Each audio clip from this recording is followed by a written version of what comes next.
Brothers and sisters, I don't come here tonight to soothe your conscience or comfort your illusions. I come here with truth, raw, unfiltered, and necessary. Some of you won't like what I have to say, but that's all right. Truth has never depended on approval to exist. Let's get one thing straight, what you see happening across this country. The chaos, the corruption, the economic decay, the moral confusion, it ain't no accident. It didn't just happen. It was predicted. It was warned. But you didn't want to hear it. They called the ones who warned you radicals, extremists, troublemakers. And now the so-called greatest nation on earth is choking on its own arrogance. This country built itself on a foundation of lies. It claimed liberty while it held chains. It preached justice while it poured blood into the soil. It waved flags while it whipped backs. And you think a structure like that won't eventually collapse? You think you can defy divine justice forever? No, brothers and sisters, there comes a time when the chickens come home to roost. You can't have a country that spends trillions on war while its people starve and expect it to stand. You can't have corporations that poison the air, the food, and the water while politicians sell their souls to the highest bidder and expect things to go smoothly. You can't make greed your religion, profit your prophet, and the dollar your god, and expect peace to reign. The collapse we're witnessing isn't just about inflation or unemployment or a few crooked politicians. This is deeper. This is spiritual. This is moral. This is the rot at the core of a system that values power over people, that fears truth more than tyranny. Now, some of you are scared. I see it. You see the streets burning, the banks trembling, the headlines screaming collapse. And you ask, how did we get here? But the real question is, why didn't you listen when the truth was spoken? Why did you mock the warning instead of preparing for the storm? You were told, not with fear, but with fire, that a nation built on exploitation will implode. You were told that injustice can't be the foundation of anything that lasts. You were told that if the people don't rise, the system will fall, and it won't care who it crushes on the way down. And let me say this, the collapse is not coming, it's already begun. Look at your communities, look at the education system crumbling. Look at healthcare in ruins. Look at the youth, angry, aimless, abandoned. Look at the so-called leaders bought and paid for like cattle at auction. Look at the billionaires launching rockets while the poor can't afford bread. What else do you need to see? The empire is trembling, and while it falls, the people are waking up. But understand, this collapse doesn't just bring suffering. It brings clarity. It's in the ashes that truth rises. When the lies fall apart, the people start to see clearly. So this isn't the end. This is the unveiling. This is the moment when the masks come off, and the system stands naked before the world. You were told that you couldn't build peace on a foundation of violence. You were told that no nation can survive when its wealth depends on war, when its freedom depends on oppression, and when its progress depends on keeping others in chains. You didn't listen then. Will you listen now? The truth was never quiet. You were just too distracted, too comfortable, too complicit. But comfort doesn't save you in the fire, and now the heat is here, a nation built on exploitation and injustice, and greed is destined to collapse. And that collapse has already begun. History has shown us, again and again, that when a society builds its wealth and power on the backs of others, when it normalizes violence in the name of progress, and when it measures human value by economic utility, it eventually rots from the inside out. It doesn't matter how advanced the technology becomes, how powerful the military is, or how loud the propaganda machine screams about greatness. Decay begins at the core. And in this nation, that decay is no longer hidden. It's visible in the streets, in the schools, in the hospitals, in the boardrooms, and in the hearts of the people. The facade of strength has cracked, revealing the truth that this so-called land of opportunity has long been a land of manufactured illusion. The foundation was always unstable. Built on stolen land, cultivated by stolen labor, and justified by stolen narratives, the cracks were there from the beginning.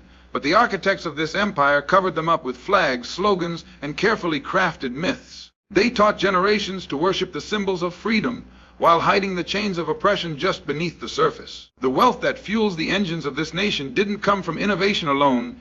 It came from centuries of exploitation, of human beings reduced to property, of communities stripped of their resources, of policies designed to preserve the privilege of a few while condemning the rest to generational struggle. When a society is built like that, collapse isn't just a risk. It's inevitable. You see it in the economy, where workers can't afford to live while billionaires grow richer by the second. You see it in a healthcare system where profit is placed above people, where illness is a business model. You see it in education systems that fail to educate, criminal justice systems that criminalize the poor, and housing systems that prioritize luxury condos over safe shelter. You see it in the streets where hunger grows, mental illness is untreated, and hope is smothered by debt. These are not isolated issues. They are symptoms of a system that was never designed to serve the people. It was designed to control them, extract from them, and discard them when they're no longer profitable. Collapse doesn't come all at once. It's not a single event. It's a slow unraveling. And this unraveling has been underway for a long time, ignored by those in power because it didn't affect them yet. But now the consequences are creeping into their neighborhoods too. Now the pain they once outsourced is circling back. Now the instability they spread abroad in the name of democracy is erupting within their own borders. The same methods used to dominate others are now being used to control the domestic population. Surveillance, propaganda, militarized policing, economic coercion, all of it was first tested on the marginalized. Now it's standard operating procedure. But what did they expect? You can't poison the soil and be shocked when the crops die. You can't dehumanize generations of people and then wonder why there's unrest. You can't invest in bombs while neglecting books and expect an educated, empowered society. This nation's priorities have always been backwards. More money for war than for wellness, more prisons than schools, more tax breaks for billionaires than food for the hungry. And it has reached a breaking point. People are waking up to the lie. They are seeing that patriotism was used to mask exploitation, that nationalism was used to divide and conquer, that the so-called American dream was never designed for everyone. It was bait on a hook and millions swallowed it, hoping for upward mobility, only to find themselves trapped in cycles of debt, poverty, addiction, and violence. The dream was never meant to be shared. It was meant to pacify, to keep people striving while never arriving, believing they had a chance in a game rigged from the start. The collapse is not just political, it is spiritual. It is cultural, it is moral. A society that glorifies greed cannot nurture compassion. A society that rewards corruption cannot produce justice. A society that thrives on domination cannot coexist with equality. These contradictions are now boiling over. You cannot keep telling people that things are getting better when their lives are visibly getting worse. You cannot keep selling them hope while you bankrupt their futures. The reckoning is here, and it didn't arrive unannounced. It arrived after centuries of ignored warnings, crushed rebellions, silenced voices, and stolen lives. And let's be clear, the people were never the problem. The people have been resilient. They've organized, they've resisted, they've created beauty in the face of brutality, and community in the face of collapse. But no amount of resilience can hold up a structure designed to implode. The system doesn't need reform. It needs replacement. You can't patch the roof when the foundation is crumbling. You can't repaint the walls when the entire house is on fire. The collapse we are seeing is not an accident. It is the result of decisions made long ago and continued every day by those who profit from the suffering of others. And now, the consequences can no longer be denied, delayed, or deflected. You can't worship profit, wage endless war, and poison your people, and expect peace, stability, or survival. A nation cannot claim to be a beacon of freedom while it sacrifices the lives of its citizens for the sake of economic gain. The ideology of profit over people is not just immoral. It is suicidal. When a society structures its entire identity around accumulation, around the constant pursuit of more money, more power, more territory, it creates a culture that consumes everything in its path, including itself. This isn't theoretical. It's real, it's visible, and it's happening right now. The worship of profit has replaced the worship of humanity. Corporations are treated like people, while real people are treated like numbers. Policies are passed not to protect the vulnerable, but to ensure quarterly earnings remain untouched. Every decision is made through the lens of economics, not ethics. Healthcare is a business, education is a business, even prisons have been transformed into for-profit enterprises. The goal is no longer to heal, to teach, or to rehabilitate. The goal is to generate revenue, and in that twisted structure, people become expendable. Their suffering is just collateral damage on a balance sheet. This is why communities are crumbling. This is why cities decay while skyscrapers rise. This is why working people toil endlessly and still can't afford a home.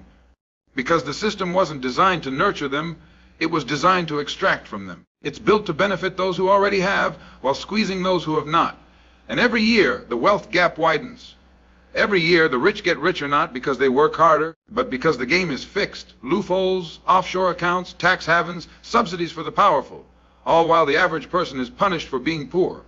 And while all of this is happening at home, what is being done abroad? War, endless war. Under the banner of freedom and democracy, this nation has invaded, bombed, destabilized, and occupied, not for liberation, but for control, for resources, for influence. The military-industrial complex is not some abstract theory. It's a trillion-dollar machine fueled by blood and lies, and every time a new war is launched, it is wrapped in patriotic rhetoric, sold to the public like a product. But behind the speeches and the flags are corporations raking in billions, politicians trading votes for defense contracts, and entire regions left in ruin. The cost of war is not just paid by soldiers. It is paid by mothers, by children, by the elderly, by generations of people in foreign lands who never asked to be part of a battlefield. It is paid by the youth of this country who return home broken, only to be abandoned by the very government that sent them to fight. And it is paid by every American who goes without housing, without medical care, without quality education, because all the money was spent on missiles, not on meals. You can't spend more on destruction than you do on creation and expect a healthy society to emerge. And if that wasn't enough, the nation poisons its own people. In the air, in the water, in the food, toxins flow freely. Corporations pollute with impunity. Communities suffer in silence. And regulators look the other way, because the ones meant to enforce the rules are often in bed with the ones breaking them. Poor neighborhoods, especially those of color, are treated like dumping grounds. Their cries for clean water, for breathable air, are met with delayed deflection and deceit. Lead in the pipes, chemicals in the soil, carcinogens in the food supply, and no one is held accountable. The food that is sold is filled with artificial additives, sugar, salt, and chemicals, designed not to nourish but to addict. The healthcare system profits from illness, not from wellness. And when the people fall sick, they're blamed for it, told it's their fault, told to work harder, to eat better, to take personal responsibility, all while the system sets them up to fail. This is not negligence. This is calculated. This is what happens when human life has no value beyond its ability to consume, and still the nation expects peace. It expects obedience. It expects the people to be grateful. But how can there be peace in a land where children go hungry while CEOs collect bonuses worth more than entire school budgets? How can there be stability when one illness can bankrupt a family, when a single missed paycheck can lead to eviction? How can there be survival when the earth is being stripped, the oceans choked, and the climate pushed past the point of no return? The society was warned. Again and again, voices rose up to say, you cannot build a future on exploitation. You cannot thrive while others suffer. You cannot ignore the wounds you inflict. They fester, and they return. But those voices were ignored, silenced, ridiculed. They were told they were anti-American, ungrateful extremists, all because they dared to tell the truth, that the worship of prophet is a path to destruction, that endless war cannot bring peace, that poisoning the people will lead not to strength, but to sickness. And now, the consequences are here. The very pillars of society shake. People are angry, the trust is gone, the illusion is shattered. The empire, bloated from its own excess, is stumbling. The lie can no longer be sustained. Those who have been on the receiving end of this system's cruelty are rising. Those who once believed in the dream are questioning everything. Because a nation that treats its people like tools, that profits from death, that poisons for profit, cannot survive forever. The warnings were clear, the truth was loud, but comfort, distraction, and denial drowned them out. The message was never hidden. It was shouted in the streets, it was written in books, it was sung in protest songs, and etched into history with the blood of those who dared to speak. The truth was always available to those who had the courage to look past the polished image, the rehearsed speeches, the glittering symbols. But the problem was never that the truth was silent. The problem was that too many people didn't want to hear it. They didn't want their comfort disturbed. They didn't want their illusions shattered. So instead of facing the fire, they closed the windows and turned up the music. There is a great seduction in denial. It tells you everything is fine even when the ground is shaking. It whispers reassurances even as the system eats itself alive. People were told that the nation was exceptional, that it was different from every other empire that had risen and fallen throughout history. They were told collapse couldn't happen here because of some magical destiny, because of flags and founding fathers, because of constitutions and stock markets. But none of those things protect against moral decay. None of those things stop a nation from crumbling when the foundation is built on the backs of the exploited. The signs were everywhere, but the people were too entertained to notice, too distracted to care. The media told them what to think. The schools taught them what to forget. The ads told them what to buy. And all the while, the cracks widened. The voices of the oppressed, the cries of the working class, the rage of the forgotten, all muffled beneath the noise of celebrity gossip, partisan squabbling, and 24-hour news cycles that never say anything new. It was easier to scroll than to organize, easier to blame than to understand, easier to believe a lie than to confront a painful truth. And those who spoke the truth were cast out, ridiculed, made into villains. Because when people are invested in comfort, truth becomes the enemy. The truth said this country was sick. It said the system was built to fail the many while serving the few. It said justice was a fad aid and freedom was conditional. It said the American dream was a carrot on a stick, used to keep the masses moving while never letting them arrive. It said the police weren't here to protect but to control. It said the wars weren't for peace but for profit. It said the economy wasn't broken. It was rigged by design. And instead of listening, people chose silence. Instead of resisting, they settled. Because hope is easy when you're comfortable, but truth requires sacrifice. Comfort became the opiate. It kept people blind to the suffering just beyond their doorstep. It made them believe that as long as they were okay, the system must be working. But comfort is not justice. Silence is not peace. And eventually the cost of denial comes due. Because a system built on exploitation doesn't just harm the poor, the black, the immigrant, the indigenous. It eventually harms everyone. It begins at the margins, but it spreads inward. It poisons the air, the water, the institutions, the very soul of a society. What was once ignored becomes impossible to escape. And by the time the truth can no longer be denied, it's already too late. The people were told that if they didn't change course, collapse would come. Not all at once, but piece by piece. They were warned that a country that values profit over people will eventually become a graveyard of promises. They were warned that if they allowed corruption to fester, inequality to rise, and justice to be sold to the highest bidder, the consequences would be catastrophic. And what did they do? They waited.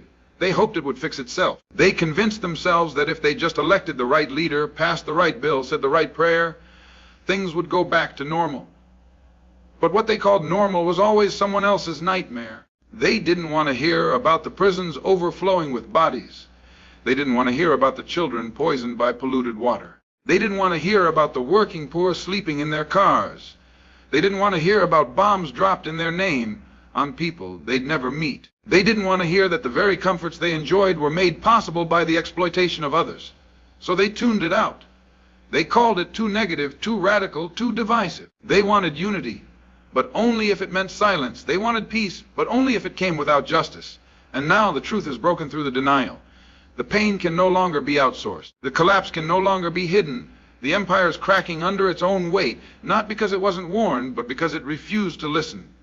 The truth was always there, knocking on the door, but it was met with fear, with complacency, with distraction.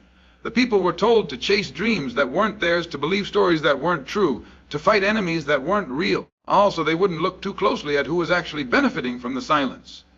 The ones who warned were not prophets or saviors. They were people, ordinary people who saw the writing on the wall and refused to stay quiet. They were activists, workers, students, mothers, elders, and truth tellers. They didn't want to be right about the collapse. They wanted to prevent it. But they were dismissed because their truth made others uncomfortable. Because their urgency disrupted the illusion of peace. Because their demands for justice meant someone would have to give something up. And now the illusion is gone. The distractions are failing. The denial has cracked. The truth is standing in the center of the room, uninvited but undeniable. It is no longer a question of whether the warnings were correct. It is a question of why no one listened. And now, those who ignored the storm see the flood rising all around them. Collapse reveals what comfort hides, and now the people must choose rebuild something just or perish with the old. When a system begins to fall apart, when its lies no longer hold, when its symbols lose their power and its myths are exposed, what's left is not chaos. What's left is clarity. Clarity about who holds the power and who suffers because of it. Clarity about what was hidden behind polished speeches and smiling faces. Clarity about how deep the rot truly goes. Collapse does not invent the truth, it uncovers it. The same truth that was there all along, buried beneath convenience, drowned out by distraction, covered by comfort. Comfort doesn't demand change. It asks for silence. It prefers routine over reflection. It turns its back on suffering, especially when that suffering is not close enough to touch. But collapse strips away all the layers. It tears down the false sense of safety that allowed people to ignore the injustice all around them. It forces people to look, not just around them, but within themselves.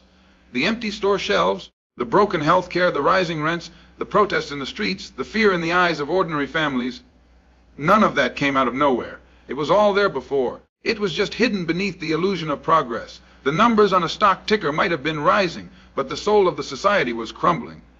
And now that collapse has arrived, people are waking up to what was always true, that the system was not just failing, it was designed to.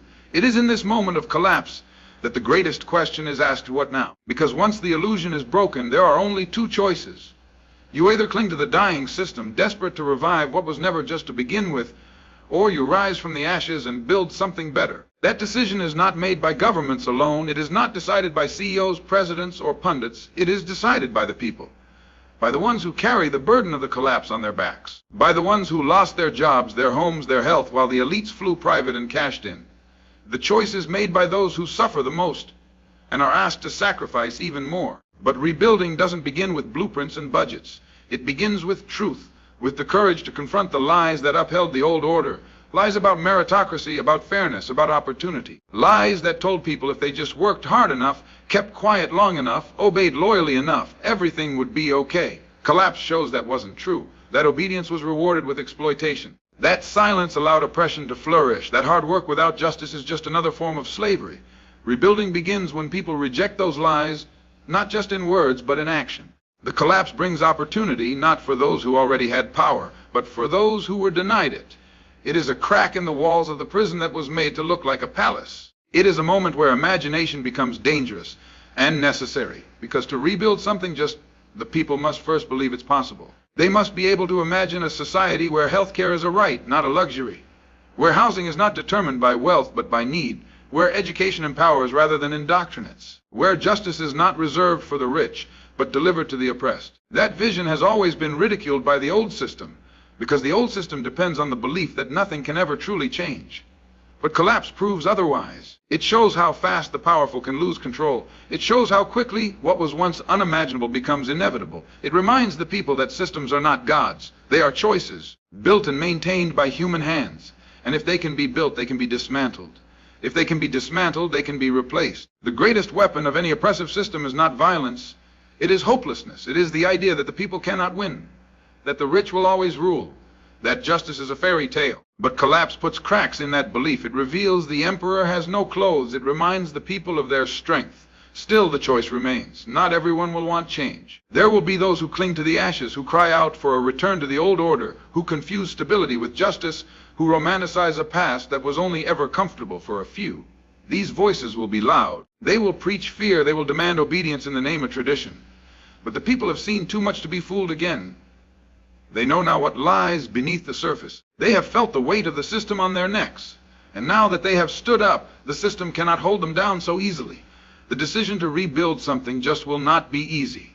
It will come with risk, with sacrifice, with resistance from those who profited from the old ways. But the alternative is clear. To do nothing is to sink with the wreckage. To deny the collapse is to be buried by it. There is no going back. The doors that were shut by comfort have now been opened by collapse. And the people stand in the threshold, faced with a future that is not yet written. The tools for justice are in their hands. The only question is whether they will use them, whether they will allow the truth revealed by collapse to shape a new order, whether they will rise from the rubble not as victims but as builders, whether they will finally declare that survival is not enough, that dignity, equity, and humanity are not negotiable luxuries, but necessities for life.